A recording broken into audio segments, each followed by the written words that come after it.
Well, thank you, Joey, and Max. Morning to everyone, and thank you for joining. This is really a momentous occasion. We are absolutely blessed to be able to introduce you guys to a partnership that is, I think it's groundbreaking, and it's going to help us with the mission that we've had throughout the years, which is global health. Dr. Nagasawa invented ribosine for a specific purpose, and that was to try to help people. The man has an unbelievable heart, spent 25 years researching to develop this product to help people. That was the primary purpose. And what I can tell you about this partnership right from the start is that these are genuine people who have a mission for global health. They actually genuinely care about the people around them, and it fits right in with our values, our ethics, and our mission.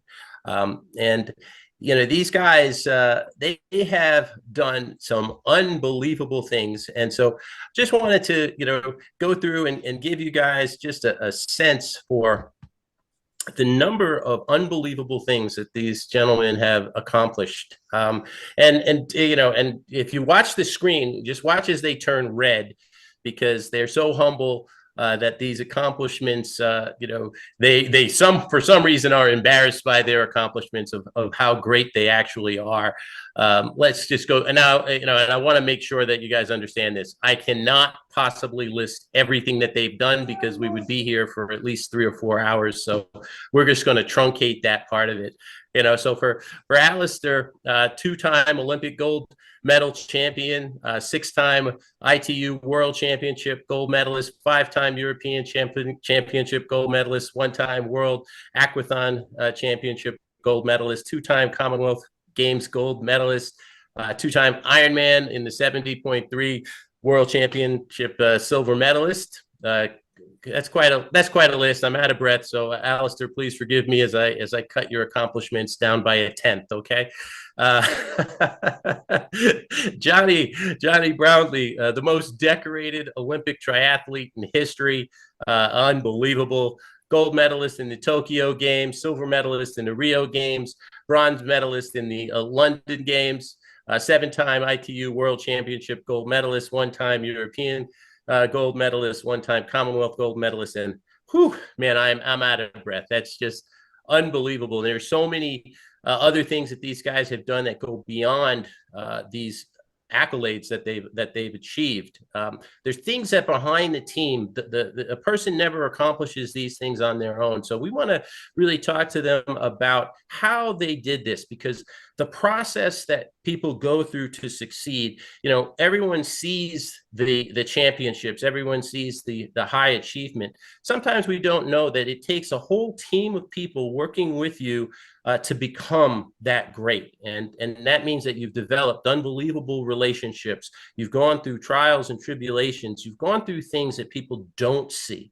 And that's so much similar to the business that all of you guys are engaged in right now, that, hey, you're fighting. And, when you achieve that success, it's because you've managed to work together. You've managed to pull a team together, and you all work as one to achieve a goal. And Johnny and Alistair, they've achieved some amazing things, but let's ask them and talk to them about their process. So, I would love to turn to Alistair first and say, Al and Johnny, the same question. What was it like where you grew up? What is it that drove you guys to being the champions that you are? Well, hi Joe. Thank you for that incredible introduction there. Yeah, hopefully I'm not too red. But yeah, it was a long time ago. I think, firstly, we both started doing sport as very active young people, as kind of 5, 6 year olds. Our mum had been a swimmer, so she took us to the local swimming club as 6 year olds, and with a promise that we could win medals. And our dad had been keen runner and took us running for fun on evenings and weekends, and running races, whether that's school cross country or local trail races at the weekends. And I was so rubbish at the first ever cross country races. For those of you who don't know, cross country running is mostly a very British sport where you just run around, mostly very muddy fields for fun. And yeah, I was very rubbish at it and came near the back of the field, but for some reason I loved it and wanted to get better. So yeah, I think that's what it was like. We had a very supportive family, never really pressured to do anything, but parents who really wanted to support us and help us and enable us to experience as many different sports as we possibly could. And at the same time, we're keen to keep two very active, maybe even hyperactive young children active and tired by exercising. And yeah, that's how we progressed. At some point, as when I was 8, I had an uncle who was doing triathlon at the time, Ironmans even, and decided to give a triathlon a go, as trying many other different sports, and loved triathlon as an 8-year-old. And then as I progressed through my teenage years, just did more and more sport, especially initially with a massive amount of support from my parents, taking me to swimming lessons in an evening, running club one night, taking me out cycling at weekends with Johnny as well. Absolutely incredible. And so, Johnny, did you just follow in your older brother's footsteps, or were you just, I know you guys may not know, but my brother and I are about the same distance in age, about 2 years apart. So, my parents would just want to kick us out of the house because we were too busy, fighting. So, what was that like for you as the younger brother? Yeah, so Alistair obviously covered that perfectly, our early career, but Alistair's 2 years older than me, so obviously did a lot of things first.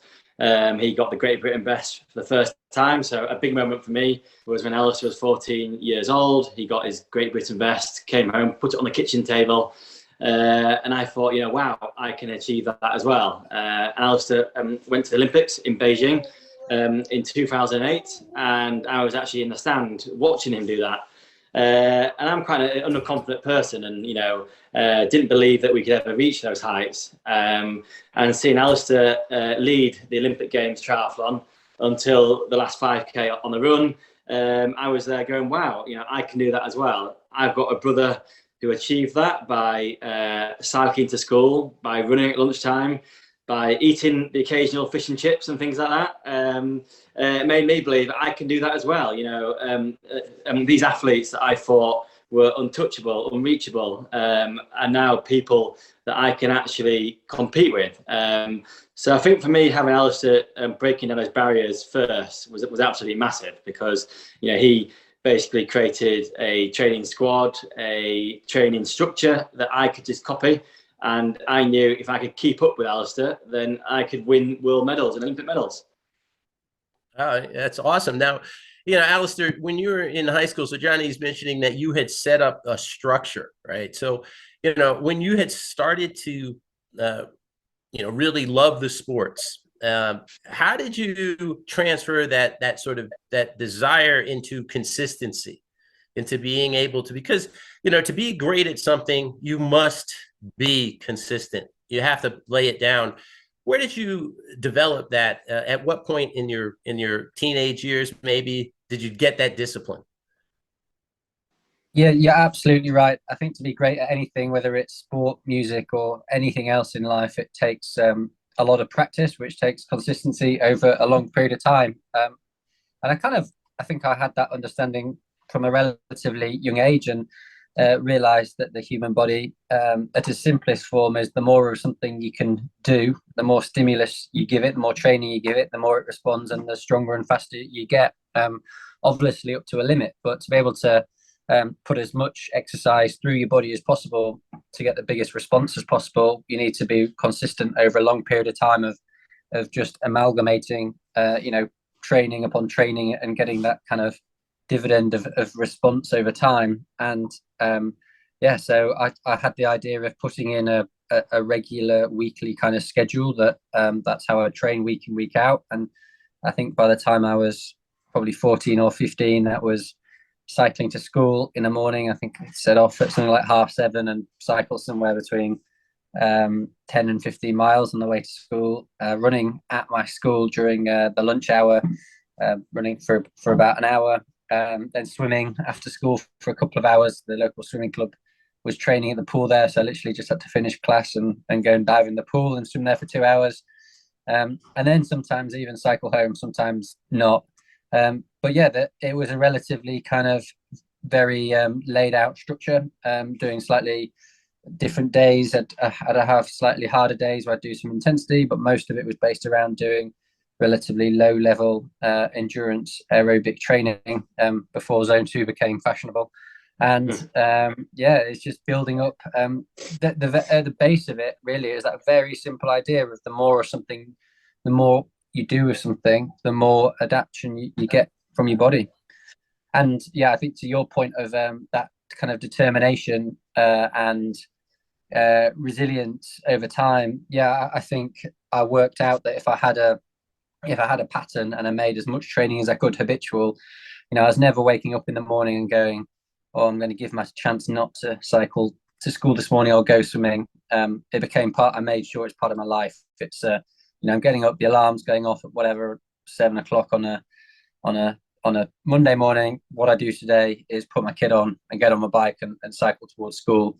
And I think that's a really important lesson, I think, to take forward into, I think, almost anything I do. You don't want to be using that willpower to get out of bed or get off the sofa every day to go and do your training or work or whatever that needs to be. You need to try and make it habitual. You need to try and remove the barriers to doing it as much as possible. And on the rare occasions that you really do need that drive, that willpower, then of course you have to use it, but you save those for special occasions.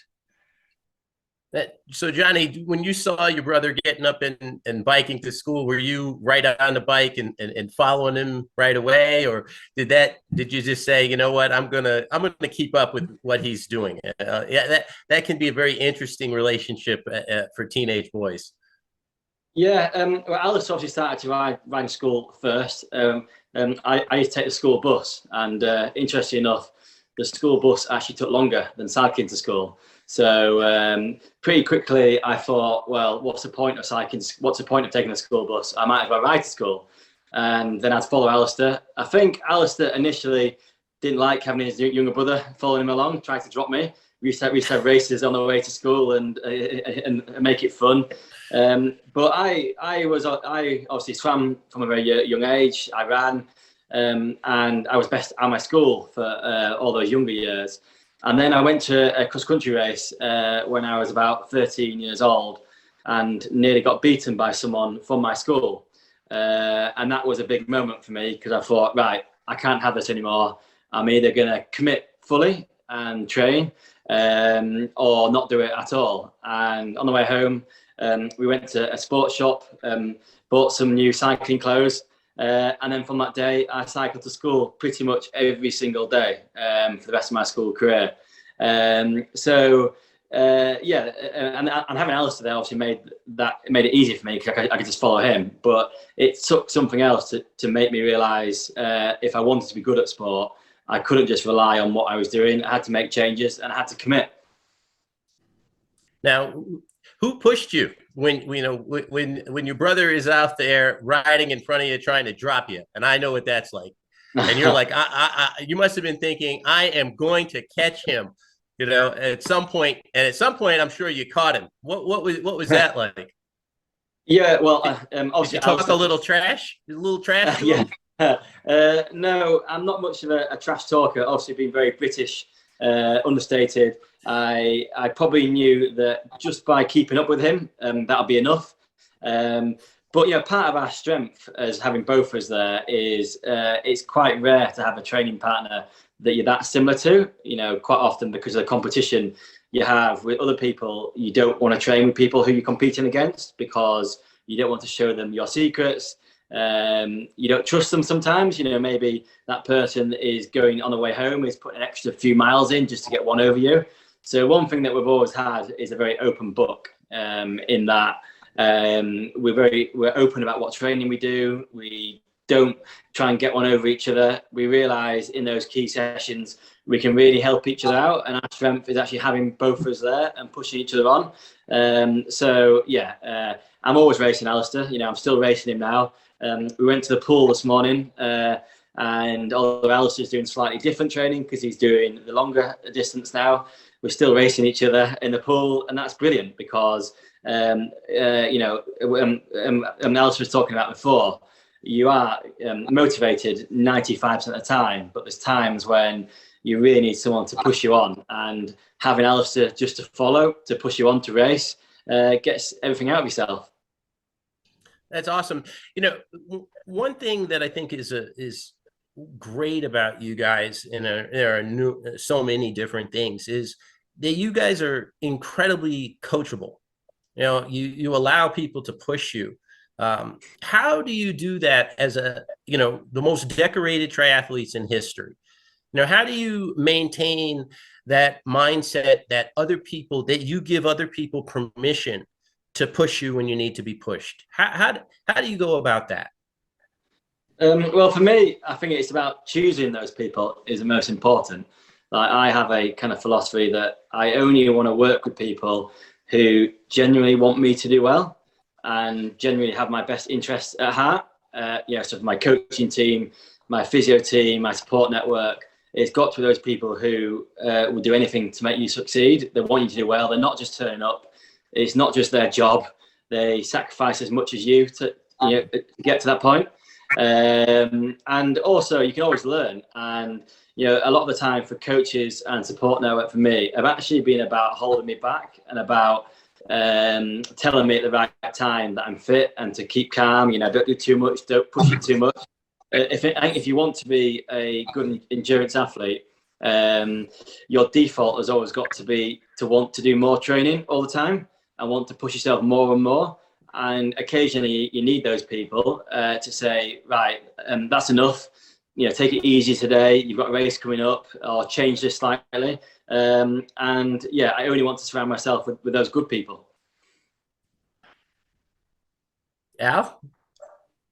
I agree with Johnny on that. It's I think, like, to your point, I agree with Johnny everything he said. You want to surround yourself with good people. You've got to remember sport is in some ways unique, but not all unique in terms of it's not only your job, it's your passion, it's your hobby, it's your life. It's so much kind of more than just a job. And so you kind of need people, I think, on the journey with you who are aligned with that, with your values and goals. And like Johnny said, that could be they're there because they want to be there, has been aligned, but it could also mean that they're obviously prepared to work and do something with you at 10 o'clock on a Sunday night if needs be, or travel with you to the other ends of the world, or it can't just be a job. I think for some of those people as well. So finding really engaged and motivated people is really important, and you gain a lot from that. And I think coachability in a term is interesting. At times, as an athlete, you absolutely have to listen to advice and work out whose advice to listen to and when. But other times, you also have to, discount that advice and make your own decisions. And you have to be good at making your own decisions, because you can't have someone telling you what to do all the time. And ultimately, it's your body. So it's a constant challenge, like working out, I think, how to manage that. When you guys, putting your bodies through this strenuous training, the races, you're going to come with some real lows, because your body is your body and you will get injured. How do you guys get out of a rut? When things just aren't clicking, what is it that you guys do to pick yourselves up? You're absolutely right that I think one of the biggest challenges in sport is injury, and it's no cliche that sport is a roller coaster ride of highs and lows. And I get asked this question a lot in terms of resilience and how do you have that resilience? And my response is always something like, well, resilience isn't just an action that you have a tough something that goes wrong and you respond to it. It's more of a way of thinking, a perspective that you're always having to respond to. Whether it's a little thing one day or a big thing the next day, you're constantly having to respond, reassess, reset your goals, and move on. So there's that. I think in terms of a bigger rut, for me, it's always reminding myself why I do it. And although exercise and training is effectively my job to race, it's also my passion and what I enjoy doing as well. So if I'm having a a tough time of it, I make time to either put on my running shoes or go out on my mountain bike and just actually head out for fun, and actually making the time for me to do that, doing it without the purpose of training, going somewhere remote to do it, taking the time to do it. So I've got nothing to get back for, no other stresses apart from kind of being in nature, exercising, and reminding myself why I enjoy doing it. That's what always works for me. Yeah. Well, Johnny, one thing people may not know on this call is that you managed to finish like something over 40 races, world-class races in a row. You hit the podium. That's nuts, man. I mean, that's just nuts. How did you keep yourself in that level of consistency over such an extended period of time? Yeah, I was just about to mention that actually when you talked about your last question, because one of my proudest moments of my proudest achievements of my career was between it was like April 2010 and May 2014. I was on the podium in every single race I did. It ended up being something like 42, 43 races. And I kind of wish, well, firstly, I wish I appreciated it more. One thing that I regret in those times is I took it for granted. Those podiums I didn't really celebrate. Maybe this is why I continued it as well, but I didn't really take in those highs. It was just on to the next race the whole time. All right, there's another medal. You put it in a suitcase, come back home, unpack your bike, get training again, go to another race. Oh, there's another medal. So that probably helped me continue that pattern. But at the same time, I kind of wish now that I had appreciated it a bit more. Because one thing I don't think I've done very well in my career is celebrate those moments and those achievements. And now as I've got older and I realise it's got harder to achieve those highs and those podiums, I look back and go, I should have enjoyed that more. But I think one thing that I have done as an athlete is being very consistent and consistent in training. I remember going into London 2012, and from when I started training in November 2011 until the start of the Olympic triathlon in August 2012, I don't think I missed a minute of training in that whole time. And that is down to consistency of making sure you do all the little things right. You eat well, you sleep well, you rest in between training, you don't do too much, and you keep that load consistent. As I've realised now over years, the most important thing in training is not to have any spikes in load. Don't one week go out and run 150k, the next week come back run 50k. You're almost basically keeping it more flat line.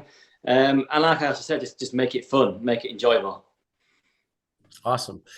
Now that you guys you've got worldwide accolades, everybody is admiring your passion, your value system. You've achieved so much in your lives. Why is it now that you've chosen to partner with Max?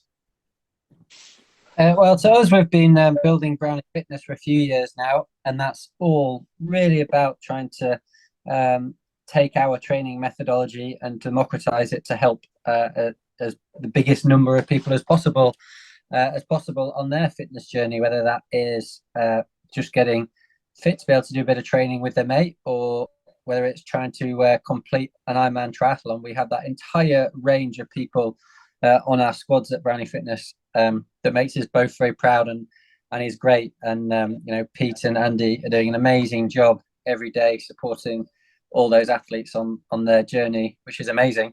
And then when we came across Max and I started to look into it as a supplement and read about ribosine and the positive effects, I was kind of amazed of some of the scientific literature available on the benefits. And ultimately it's there trying to do the same job as we're doing, delivering advice and a product to help as many people live the healthiest lives they possibly can. And then I met you, Joe, obviously, and you told me the amazing backstory, and really coming from a place of ultimately trying to help people and take a supplement to the world to help people live as healthily as possible. And I thought, wow, this is what an amazing thing to be involved in.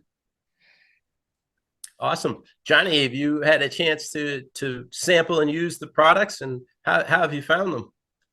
Yeah, well, absolutely brilliant. I tried them back in the study in January time, and for that kind of 8 week period. And yeah, for me personally, as getting to now a 34-year-old athlete who I'm trying to qualify for the Olympics this year. It's getting harder for me. The recovery is definitely harder. I get more achy in between sessions. I'm not that young athlete anymore who springs out of bed. So I wanted to try the products to see if it could help that and help me on my goal, because, like I say, I need every bit of help I can get. And when I was trying the products back a couple of months ago, absolutely brilliant. Yeah, I did feel really good. I had the most consistent bit of training I've done in years, and I felt brilliant. I hit all my sessions. So, that's why I wanted to try them to see if I can get that edge. Awesome. Well, I can tell you that you'll definitely get that edge. We're all looking forward to the races that you guys have coming up. Can you tell the Max audience here where can we follow you? Where can they get to know more about you guys? What are the races that you have coming up soon? Because I know they're all going to want to follow you guys.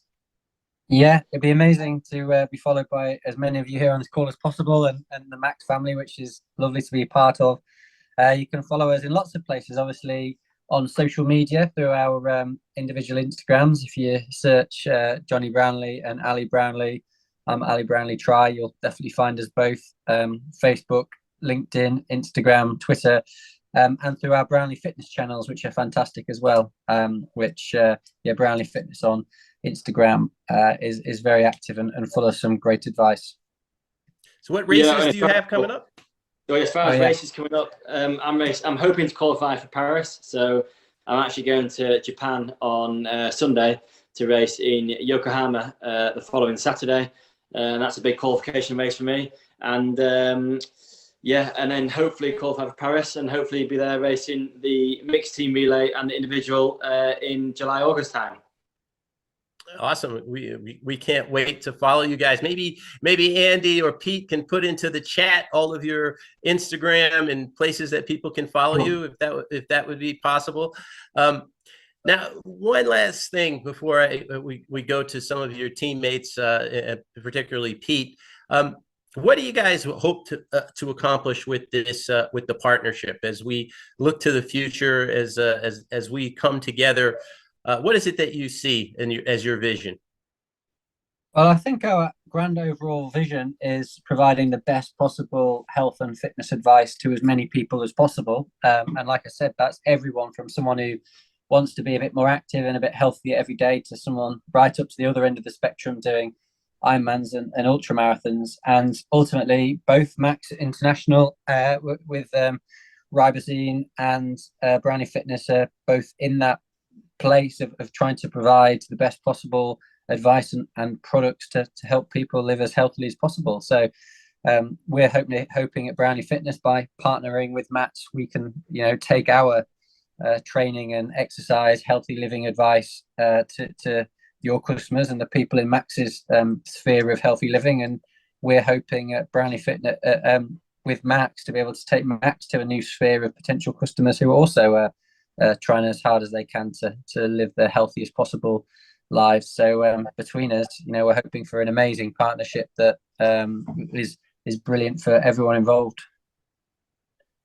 Well, I have no doubt that is what's going to happen. I can tell all you guys on the phone, there are a few things, when I first got to meet Alistair, most just unbelievably humble guy. He's surrounded by people at this race in Miami that are just coming up to him, and he's shaking everybody's hand, talking to everybody. I think he grabbed a beer. I'm not going to say which one, but it was just relaxing. And then we went out to dinner, and I've never seen a 160-pound man eat so much in my life. It was truly unbelievable, but it was really great meeting you And great meeting you here, Johnny. I look forward to working with you guys. And thank you so much for lending your advice to all of the team here, your vision for the future. I know that we look forward to working with you guys and your incredible team. Your team is amazing. The people behind the scenes. Andy has helped me amazingly with my training, get me up off that couch and start to try to catch up to Mr. Pete Pastides. So why you guys have a little story about Pete before we bring him on, maybe? We have a story about Pete. The only story about Pete is, without a doubt, he's the most enthusiastic man about everything I've ever met, and you're about to all experience that yourself now. Yeah, my story of Pete is, I think he might be the only person I've ever met who finished a triathlon and then got on a plane in his tri-suit still. So fully clothed. Had to rush back to work. Yeah, he rushed back to work. He wasn't doing it out of choice.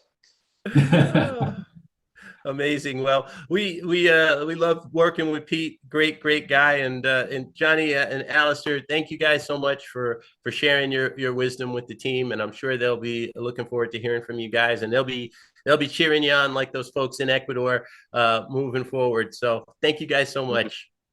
Thank you very much. Thanks for having us. Cheers, guys.